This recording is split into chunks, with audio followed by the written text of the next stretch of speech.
Okay, so let's get started. The first thing I want to talk about, I updated the project document. I posted this on Piazza, and I emailed every single one of you with, unfortunately, a broken Piazza link. Sorry about that. The link went to the homepage of the course instead of the post that I wanted. But we are starting to set up. Well, we've started at the beginning of the semester, but we're getting to the point where we need these servers for deployment. So you will have to deploy your projects, and you're going to have to deploy on this carols.dcsl.buffalo.edu server. We are going to provide servers. The CSE IT department is graciously providing a virtualization server where each team is going to have their own VM that you can log into, you can SSH into, you'll have sudo access, and you'll be able to get your app up and running on that server. So what we need from you right now is, I need every student in the course, hopefully we can get every single one of you in a short period of time, to log into this server and change your password. You have a default password right now, which is the month, the 2-digit month and 2-digit day of your birth date, and then the last 6 digits of your UB card number. That's a 16-digit number on your card. So if you haven't done this already, log into that machine and change your password using the password command. So if you SSH in or use PuTTY, however you're logging into the machine, once you get into the machine, you'll have a command line and type in passwd in the command line. That's going to ask for your old password, which is this one right here, and what you want your new password to be. Set that password. It's important that you use a password that's not used on any other machine, anything that's not important to you. So come up with a brand new password for this one, because your teammates will have sudo access to this machine. They could, in theory, get your password off of this machine and start logging into your other accounts if you're reusing a password. They should only be able to get your hash, but later in this course we're going to learn how to crack hashes, so they could get your password. It's very possible.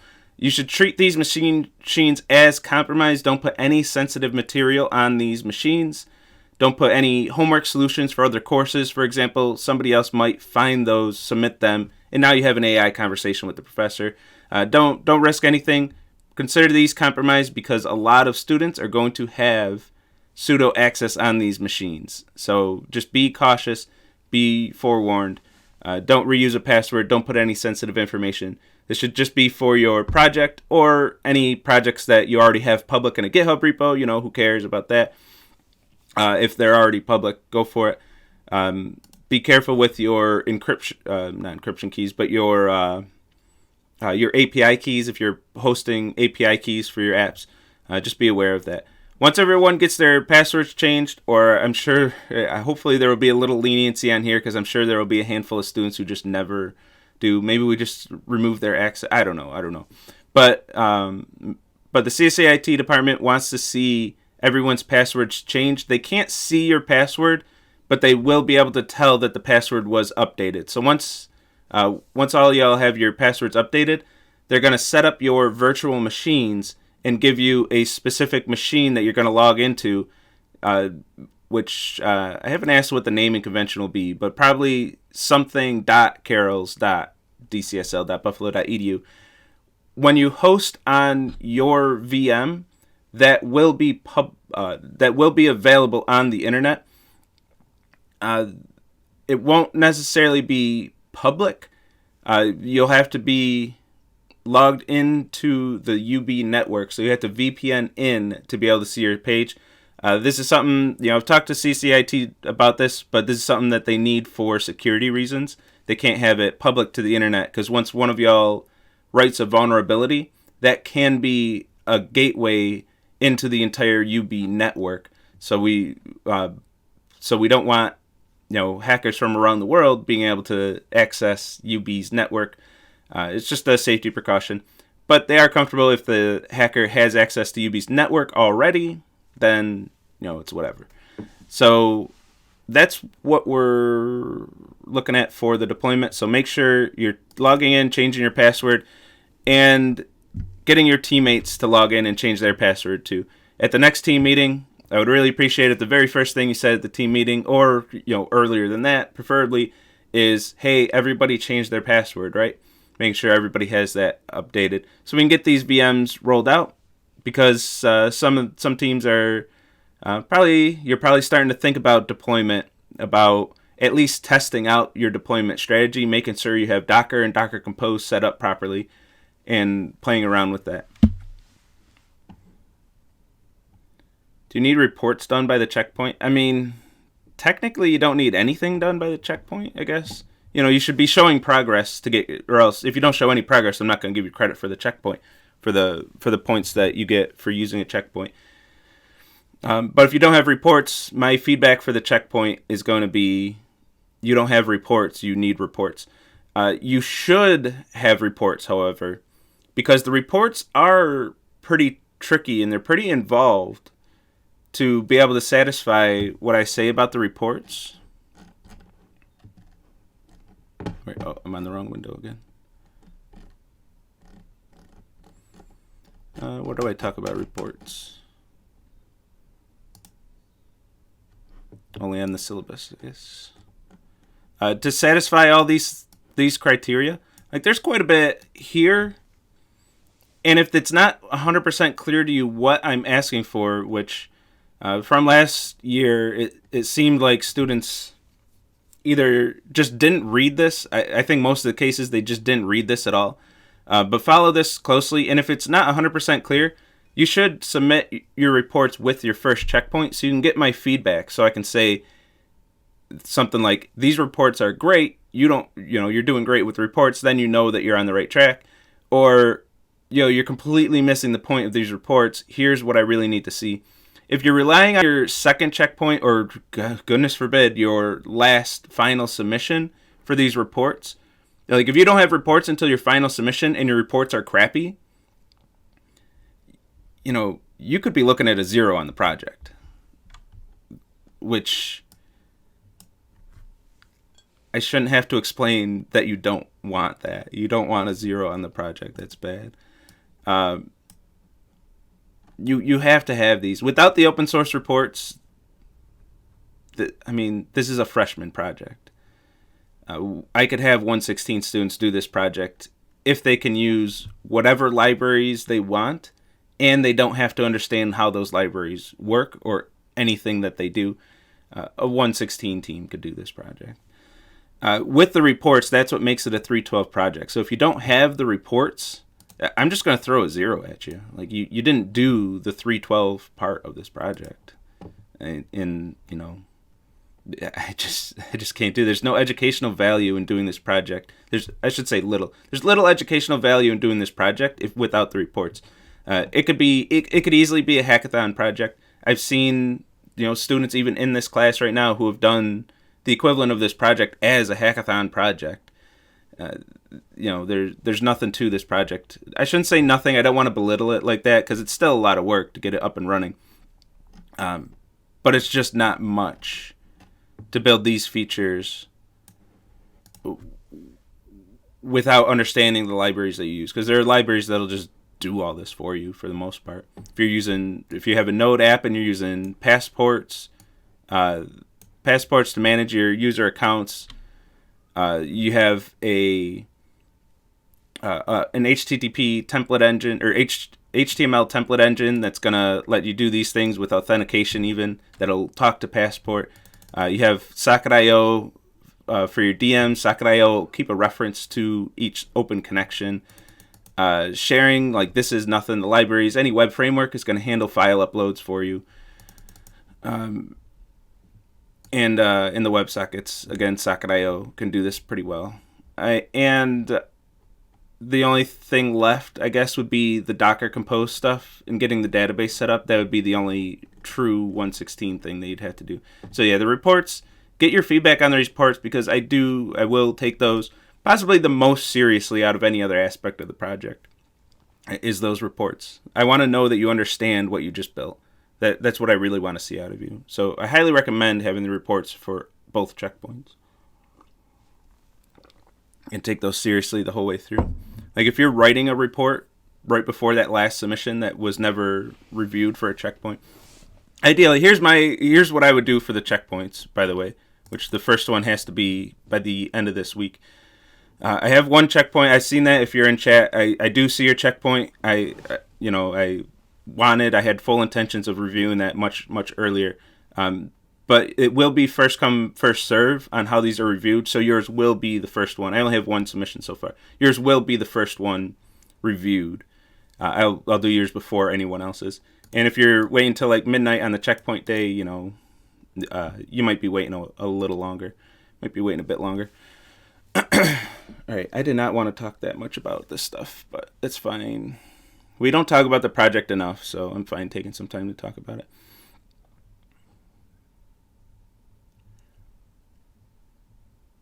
Oh, that's what I was saying. Here's what I recommend for the checkpoints. As much as you can, try to complete the entire project, or at least everything that we've covered in class up until this point, by the time you submit your first checkpoint, which better be by Friday, by this Friday, get your first checkpoint in. That way you can get feedback on everything. I mean, in a perfect world, in an ideal, absolutely fantastic team in a great situation, you submit by Friday your first checkpoint, you have everything done, you submit, and my feedback is this project is, it earns 100% as is, you're done with the project. That can be my feedback for the checkpoint. So if you have everything done here, and then if there are things like, hey, this would be like a 90, if you tweak these few things, you can get up to 100. That can be my feedback. You just have to improve in these areas. Then for the second checkpoint, you fix those things and then you submit again. I also wouldn't wait to the last day for the checkpoints. But I know, only one submission so far and there's only 2 days left. I know that's what all of y'all are doing. The way the checkpoints work is there's the form, which I had this question a few times, so this is worth talking about. I'll spend at most 5 more minutes talking about the project. We gotta get to the slides. But there's a form at the bottom of the project doc, which says, hey, we want to submit a checkpoint at this time. Paste your GitHub link to your repository, and then give me a heads up on how far you are on the project. These ratings don't affect your grade at all, but rate yourself on each of the requirements of the project, just so I know that if you have a 0 here, I can save a little bit of time by not looking for that feature when I'm doing my review. Once you submit this, it notifies me. I'll go through and look at your project and give you feedback on where you are. And, it looks like we're going to get 29 checkpoint submissions on Friday, unfortunately, the way it's looking. So I will probably have to defer a lot of that to the TAs as well. My intent was to have these spread out. I should have known, but to have these checkpoints spread out decently well throughout the semester, so I can do like a couple a day. That's clearly not happening. So I'm going to get 29 of these over the next 2 days, minus the teams who won't even submit a checkpoint. So I'm going to have to defer to TAs. But you'll get feedback based on your progress in the project. And just say, here's where you're at.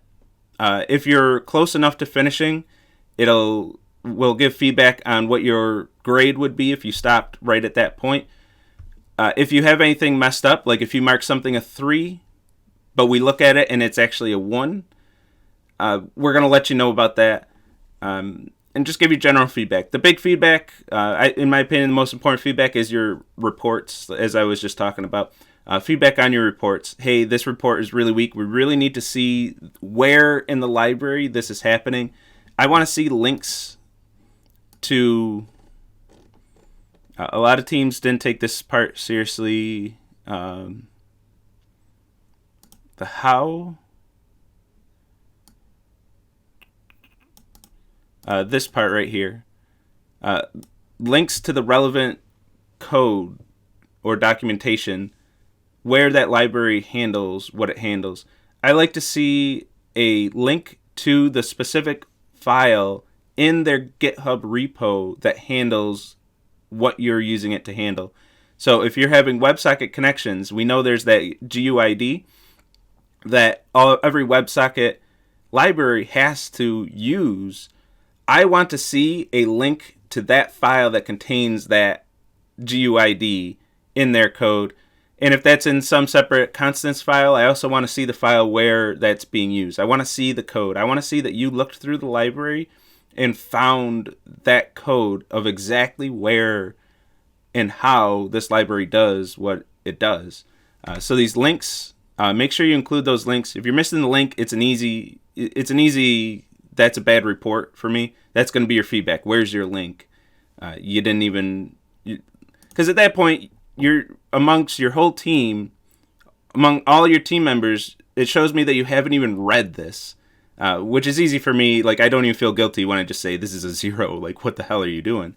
You got to at least read this and do the things that it says. If you do the things that it says here, then you're fine. But I had so many submissions, so many reports without links. Like, just read this and do it. It's not that hard. And if it were an individual assignment, I'd have more sympathy there. But when an entire team doesn't read the syllabus, what am I supposed to do? So make sure you're reading that. But if you do miss things, that's where the checkpoints kick in, where we can give you feedback, so you're not facing that 0 at the end of the semester. If your checkpoint report says this would be a 0 because none of your reports have links, that's not a big deal because you can fix it.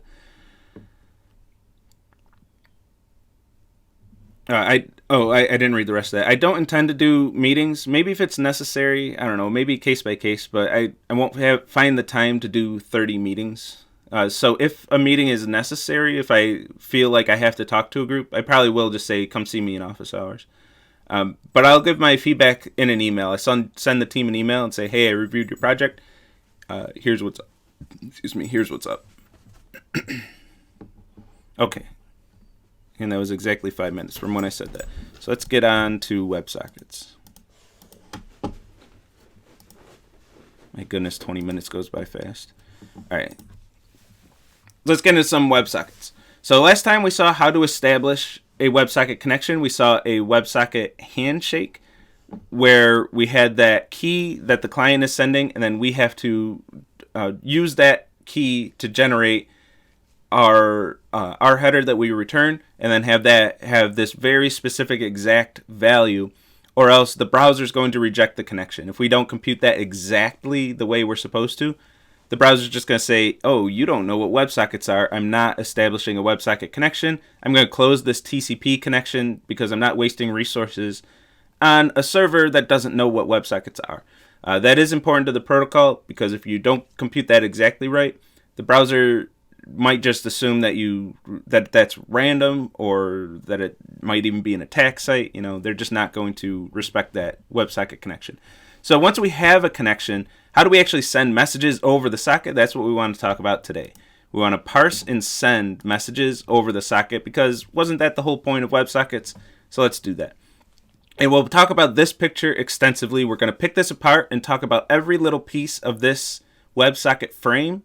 This is the protocol for sending messages over a WebSocket connection. This specifies what each bit means when information is sent over a WebSocket connection. So everyone got that? Good. You ready for homework 4? Cool. This is just follow this protocol. Joking, of course. We got all these slides to get through to tell you about it. So let's talk about protocols just for a little bit. I talk about protocols very briefly at the beginning of the semester. So let's flash this back. And of course, we've been handling protocols, the HTTP protocol mostly, throughout the entire semester. But let's back up a little bit and talk about what these protocols are. The internet really is built on protocols. In my opinion, in my view of the internet, there are a bunch of cables connecting the entire world together. And then everything else is protocols. How do we use those cables? It's protocols on protocols on protocols. That's where we get the network stack from. It's just a bunch of protocols to specify when we send ones and zeros over these cables, over these wires, and over these fiber connections. What do those ones and zeros mean? And the protocols tell us what those ones and zeros mean. As long as the sender and receiver both speak the same protocol, they're able to communicate effectively. You can think of this as a language. I'm speaking English, you're listening for English. That way we're able to effectively communicate. We know what these strings of sounds together mean because they form English words, and then those words we assign meaning to, and then we're able to effectively communicate. It's the same thing with protocols. We're going to have a sequence of ones and zeros with very specific meaning. We're going to assign meaning to assemblies of ones and zeros, usually bytes, and then with that meaning, we're going to interpret it and figure out what each side is talking about. So we saw this with TCP/IP. I just quickly flashed these. I'll quickly flash them again. But IP, this is the TCP/IP part of the stack. IP is going to have a lot of values in a specific order at the bit level. So these would be bytes. The first 8 bits are the first byte, but we actually have 2 values in a single byte. So we have to look at the bit level to figure out what the version is. That's the first 4 bits. The next 4 bits are the IHL, and so on and so forth. So when a router gets an IP packet over the internet, it knows that the first 4 ones and zeros are going to specify the version number of that packet. And then can read the length, which is important, kind of like our content length, and all the other information, figure out where this is going, where it's supposed to route this to, the most important piece of information for a router. How do I route this? And it can read these bits because the sender of this packet is going to put these bits in this very specific order and assign each chunk of bits, each sequence of bits, a very specific meaning, so we're able to effectively route things through the internet. When we get to TCP, same exact thing. We have the sequence of bits have very specific meaning. The first 2 bytes are the source port. The second 2 bytes are the destination port. The sequence number, etc. The order of the bits is what's important here. The bits are sent in a very, very, very specific order. So then we say, okay, the first bit of this packet is the first bit of the version number, and by the time I get to the end of the IP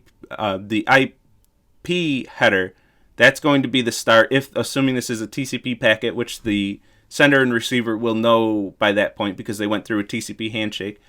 If it's a TCP header, they know the next bit after this padding is going to be the first bit of the source port. So we have these protocols which just specify the order of the ones and zeros that are sent and received. If both sender and receiver have the same order of ones and zeros, they're both reading the same documentation for the protocol, they can effectively communicate because they know where to put their values in this sequence of bits. WebSockets is the same thing. We have a specification that says this is the order that you'll send your bits. And we have a few different things. You see these dashed lines. We'll talk about what all this means. For example, we'll talk about for a while that the number of bits used to represent the length of the payload actually varies depending on the specific value of the payload. And we'll talk about that. And when we send a WebSocket frame, a WebSocket message over the internet, this is actually what our IP packet is going to look like. It's going to have all of the IP headers as the first bits that are sent. This will all be concatenated together in one big byte array. This is one big sequence of bits flying through the internet. The first bits are going to specify the IP protocol, the IP headers. This is what the routers are going to read to get your packet to the correct machine. The TCP headers, once it arrives at that machine, the machine's going to ignore the IP headers and skip right to the TCP headers to read which specific process this needs to go to, assemble based on sequence numbers, assemble all the information based on all the TCP goodness that TCP does for us. And then the payload, the data, oops, I should have covered up the data of the TCP packet, so everything after this padding is going to be the content of the WebSocket packet. It's going to start the byte. So right after the last bit of this padding, right after that is going to be the fin bit. And by the time we get our WebSocket frame, the TCP and IP headers will be removed because we don't need those. We don't have to care about TCP and IP. When we get this over the TCP socket, we're going to start, the first bit we read is going to be the fin bit. and then we get our protocol at the end of this. But as this WebSocket message is flying through the internet, this is what it's going to look like. This is what's actually going through the internet. Is just a big sequence of bytes, which is a whole bunch of information in this very specific order. Every piece of information has a very specific number of bits that it takes up. That way, routers on the internet, operating systems, our programs, we can communicate effectively because we know this bit is in this location, so it must mean this. This ACK bit is in this very, very specific location in the bit stream. So I'm going to read all my bytes up until this one. I'm going to read this bit of this byte. I know that that represents the ACK bit. So it's very, very specific, very precise. If we have one extra bit somewhere, it's going to push everything off, and we're not communicating effectively. So that's a quick recap of what protocols even are, or at least these protocols that work this way. Of course, HTTP is a bit different. It has different delimiters. The /r/n, which marks the end of a piece of information, and all the things we've been talking about for the whole semester. Really, HTTP is a little bit different because it's text based. Because by the time we get to HTTP, we can use a text encoding at that point, because HTTP isn't routed by the routers of the internet. It's not communicating with the operating system. It's an application level protocol, so our applications can decode that as text and then start parsing it that way. So HTTP gets a little bit different, but a lot of the other protocols on the internet are this very specific array of bytes.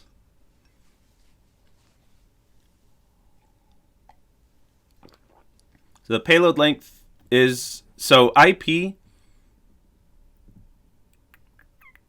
has total length. This is like content length here. The IP header is always this long. For IPv4 anyway. It's always this long. Exactly this many bytes for the IP header. And then you read the total length from the headers, just like we do in HTTP. The total length is going to specify how many bytes are contained in that packet, which would be the total, for this example, the total number of bytes, including TCP and the WebSocket, all of that information. TCP should have the same thing. I guess TCP, no, it doesn't need it, right? I'm not 100% familiar on how TCP handles that, but I assume it would just be to the end of the message. Nah, I can't do that, can it? Is it in here somewhere? Am I just not seeing it? Must be handled in the padding somewhere. I'm not 100% on how TCP does that. And then WebSockets, we're going to talk at length about reading the length of a WebSocket message to get all the information from that.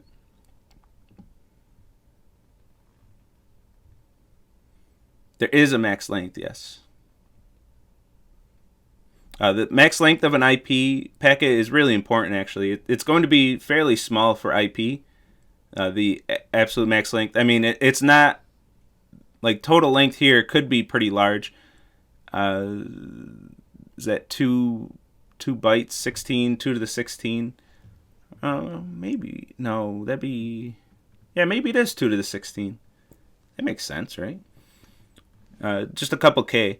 But IP packets need to be pretty small, or else somebody's going to send a gigabyte IP packet and jam up the internet. So IP packets have to be pretty small. They have to be really limited in their total length. So TCP packets have to be pretty small because they're riding on top of IP. That's why TCP exists. That's going to use these sequence numbers to stitch together a lot of IP packets to send one large message. That's what TCP is doing for us. He's giving you 220 flashbacks. Good. We like reinforcing material. So let's start parsing this thing. Oh, I wish I had gotten to this slide much sooner. I wanted to talk about the project, though. That's fine. And we can cut into Friday's lecture. I don't like doing that in general, but I needed to talk about the project. So let's read this thing. So we're going to get this as a byte array, just like reading any information. When we're reading HTTP requests from the TCP socket, we're going to do the same thing here. When we first read from the socket, the TCP socket, it's going to already be in an array of bytes. And through homework 3, hopefully you've all at least started homework 3 to know what I'm talking about here. In homework 3, you have to be very aware that that is a byte array, because you can't convert that to a string or else you mess up your images, your image uploads. So you're very aware that this is coming off of the TCP socket. You're reading bytes, and with WebSockets, just like reading images, we do not convert those bytes to a string, because this is not a string encoding at all. This is a very specific encoding to specify the information here, which will not be UTF-8 compliant, unless just by pure chance it happens to be. It's really not going to be. So we have this sequence of bytes, and we actually have to get to the bit level here to read each piece of information. So let's start reading this this information. And to do that, we're going to have a byte, which is an 8-bit integer value. So this is a value from 0 to 255. When you're handling this information, whenever you're handling ints, int values, which byte is just an int value that happens to be 8 bits long instead of 32 or 64.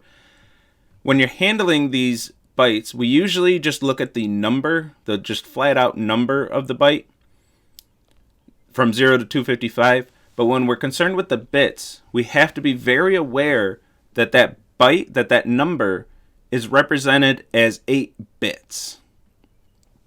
Because, for example, if we want to read the opcode here, the opcode is the 4 least significant bits of the first byte. So we want to read half of a byte. So to do that, we're going to use what's called a Bitmask. This is one way to do it. Hey, if you want to do it another way, be my guest. Bitmask is a very common way to do this. Is we're going to use what's called a Bitmask. So we're going to take a value that has ones exactly for the information that we want to read and zeros for the information that we want to ignore, as a value from 0 to 255. Of course, a mask of 255 doesn't make sense because it's all ones. And then we're going to take that mask, 15 in our case, if we want to read the opcode. We want just the 4 least significant bits. 1 plus 2 plus 4 plus 8 is 15.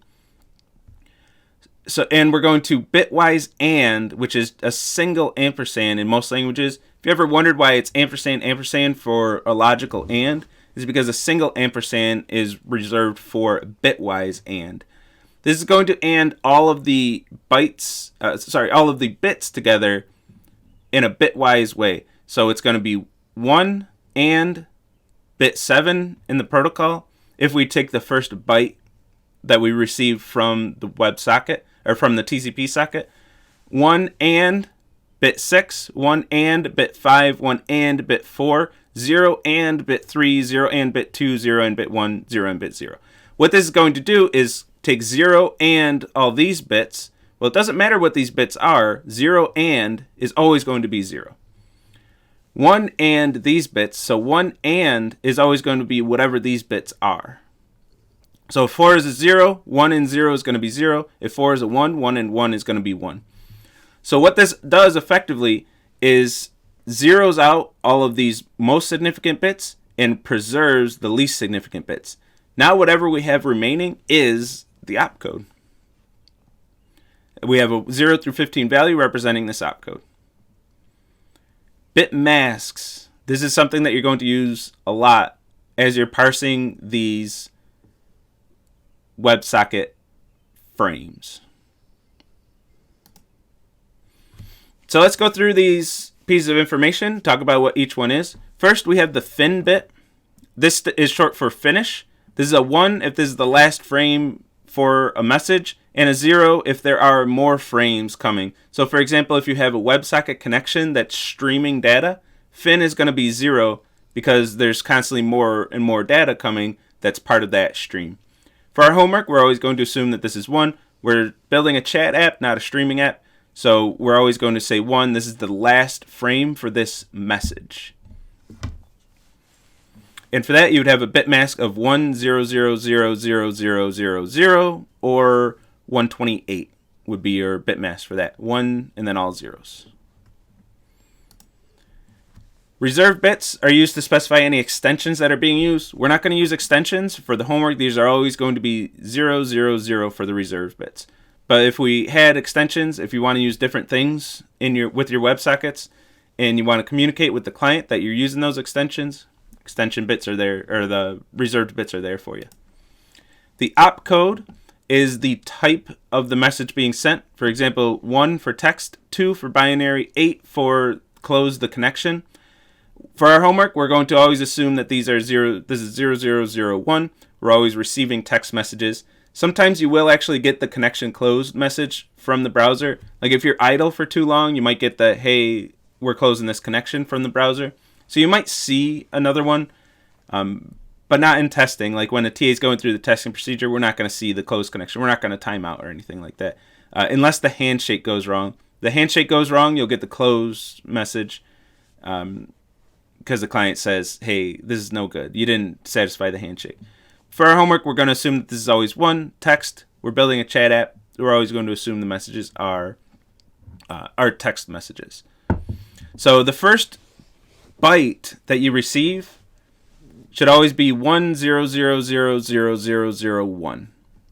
So that can kind of be a check, like as you're reading these. And the first thing I recommend you do once you do your handshake is when you receive a WebSocket frame, print it out to the screen in binary. And I'll give a demo of that on probably Friday, but possibly Monday, if we don't fit it in on Friday.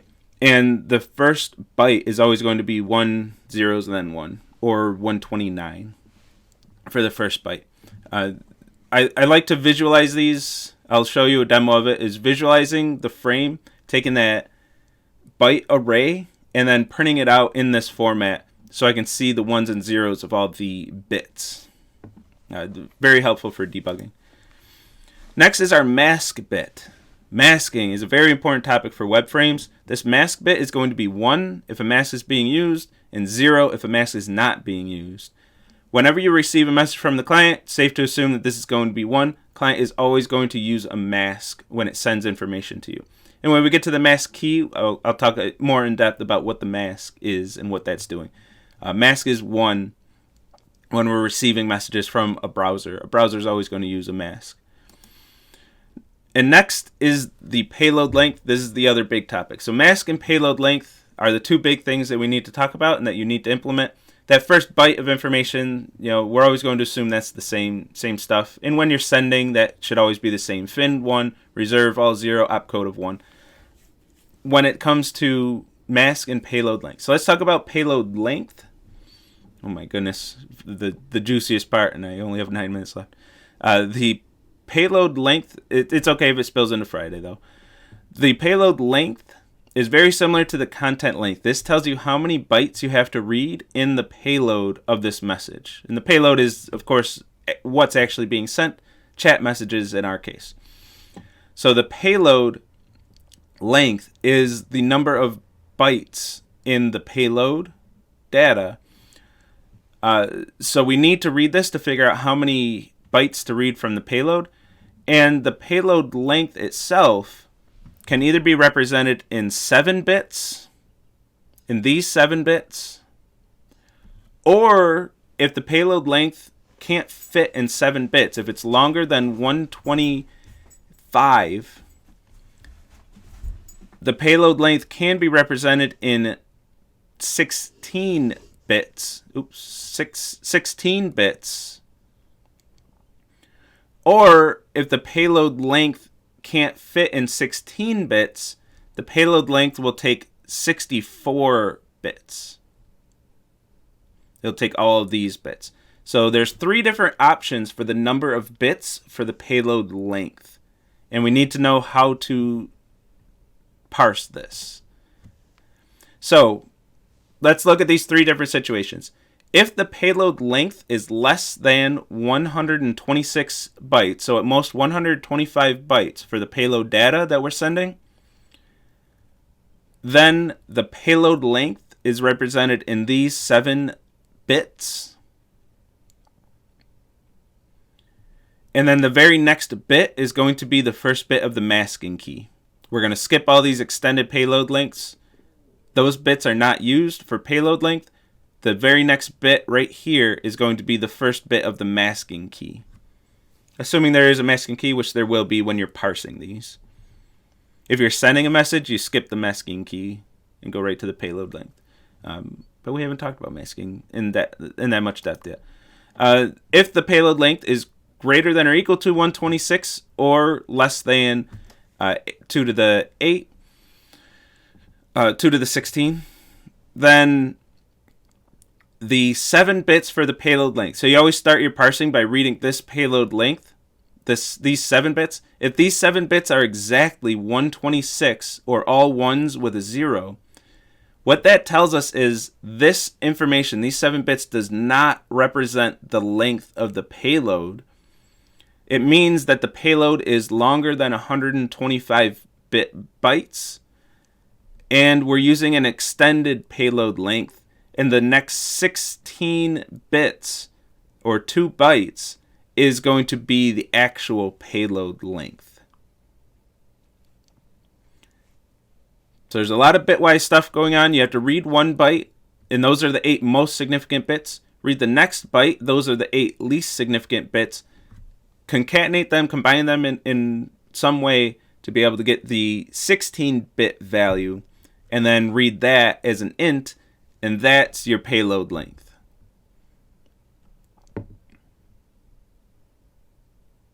And then right after the 16th bit, your masking key will be the next value. The last situation is if the length can't fit in 16 bits, then we're going to use 64 bits to represent the payload length. This is something I'll tell you flat out. I'm not testing this in the homework because that's a pretty big file. I mean, not huge, but it's big enough that you're going to have to buffer. And I already hit you with the buffering on homework 3. I'm not going to hit you with buffering again for WebSocket frames. So all the packets will be small enough to not buffer. So you won't, you should still code it. I shouldn't even say that because you should still code it.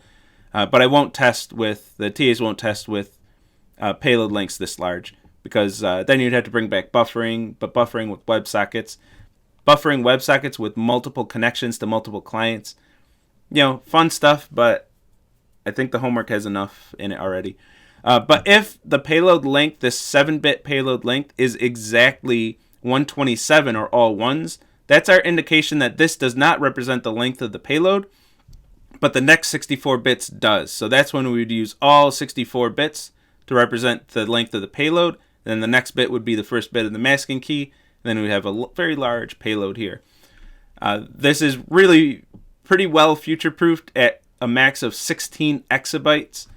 That's the max length of a WebSocket frame, which is ridiculously large. They really wanted to future-proof this. Maybe there will be someday when this is a small value still in the world will outgrow WebSockets, but not anytime soon. So that's the max length of a WebSocket frame. Quite large.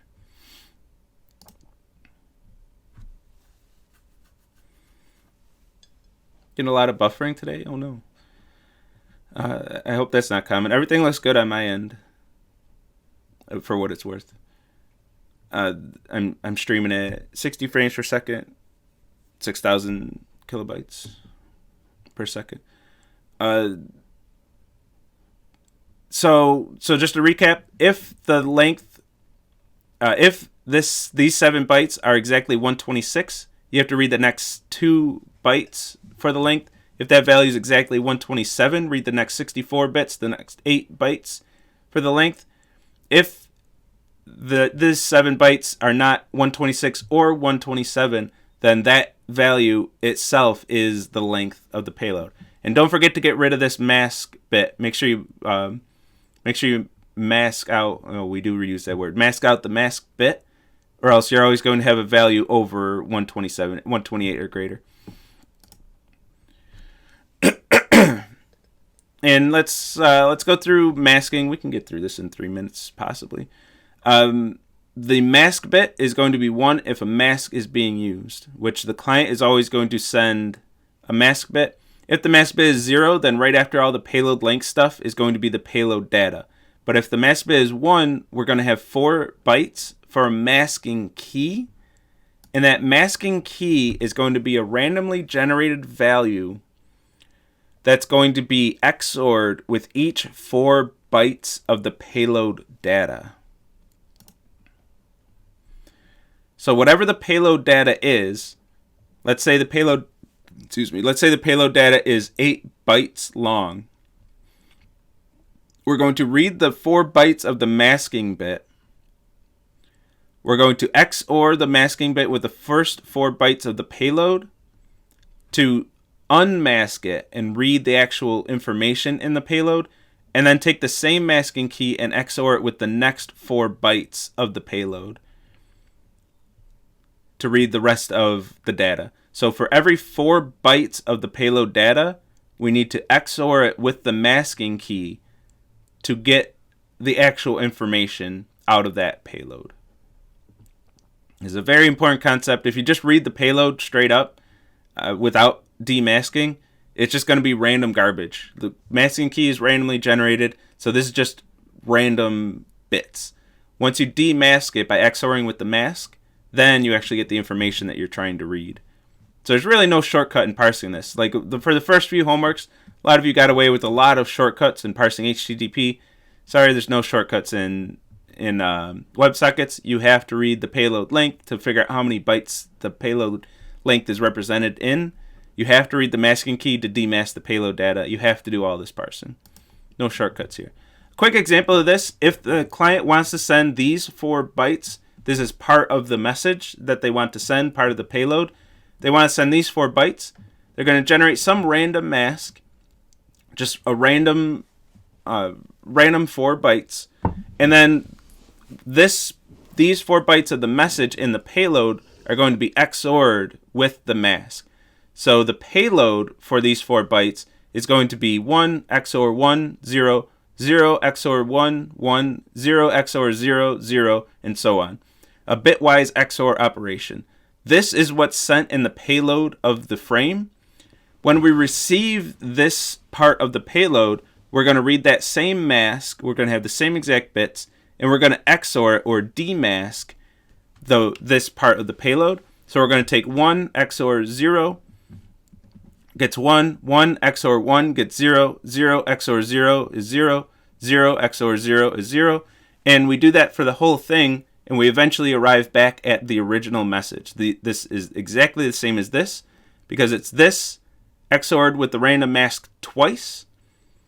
So you can think of, the mask XORed with itself is going to be all zeros, and we're left with just the original message. So the client's XORing the mask with the message. We're XORing the payload with the mask. The mask was XORed twice, cancels itself out, and we arrive back at the original message. I think I missed my bullet point on it where I meant to talk about it, of why we do any masking at all. It's to prevent caching. If without the mask, it's possible for the WebSocket frames to get cached at some level in the network stack, either the operating system or the libraries we're using, the web servers we're using. Maybe Nginx wants to cache that. To avoid caching, we use these mask bits, so nothing on the server side is going to cache.